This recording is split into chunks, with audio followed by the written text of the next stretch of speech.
Welcome to golden simple சமையல். நம்ம இன்னைக்கு உருளைக்கிழங்கு குருமா எப்படி செய்கிறதுன்னு பார்க்கலாம். இதுக்கு தேவையான இன்க்ரீடியன்ஸ் இப்போ பார்க்கலாம். 2 வெங்காயம், 4 தக்காளி, இஞ்சி பூண்டு பேஸ்ட்டு, அரை முடி தேங்காய், 5 உருளைக்கிழங்கை வாஷ் பண்ணிக்கலாம். உருளைக்கிழங்கை பாத்திரத்தில் போட்டு அது மூழ்கிற அளவுக்கு தண்ணி ஊற்றிடலாம். இப்போ அதை குக்கரில் வச்சு க்ளோஸ் பண்ணிடலாம்.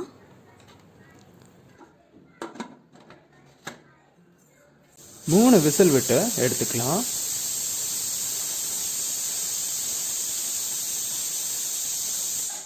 மண்பானையை அடுப்பில் வச்சிடலாம்.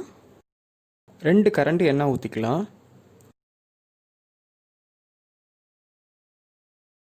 இப்போ அரை ஸ்பூன் கடுகு போட்டுடலாம். அரை ஸ்பூன் பெருஞ்சீரகம் போட்டுக்கலாம். கருவேப்பிலை கொஞ்சம் போட்டுடலாம்.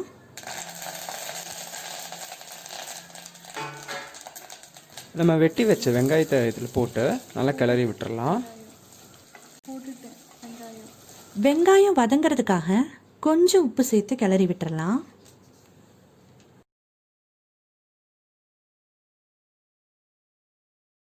இஞ்சி பூண்டு பேஸ்ட்டை போட்டு நல்லா கிளறி விட்டுறலாம்.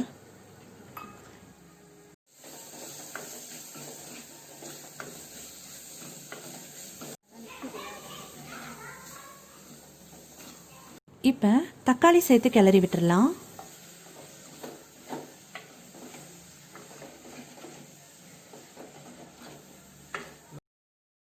இப்போ குக்கரில் வேக வச்ச உருளைக்கிழங்கை தோல் உரித்து கட் பண்ணி வச்சுருக்கோம். இதை மசாலாவோட போட்டு மெதுவாக கிளறி விட்டுறலாம்.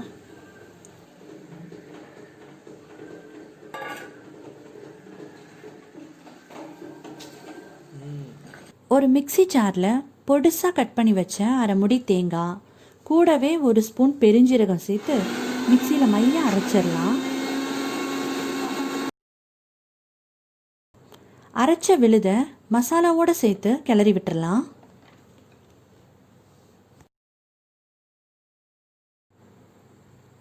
இந்த குருமா சப்பாத்தி பொரிக்கு ரொம்ப நல்லா இருக்கும். இது ஒரு பெஸ்ட் சைடிஷும் கூட. அரை ஸ்பூன் மஞ்சத்தூள் சேர்த்துக்கலாம். குழம்பு மிளகாத்தூள் 1 ஸ்பூன் சேர்த்துடலாம்.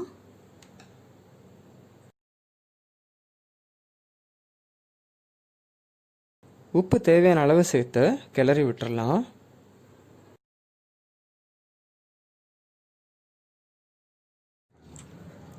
மசாலா ஸ்மெல் போய் குழம்பு நல்லா கொதிச்சு வரட்டும்.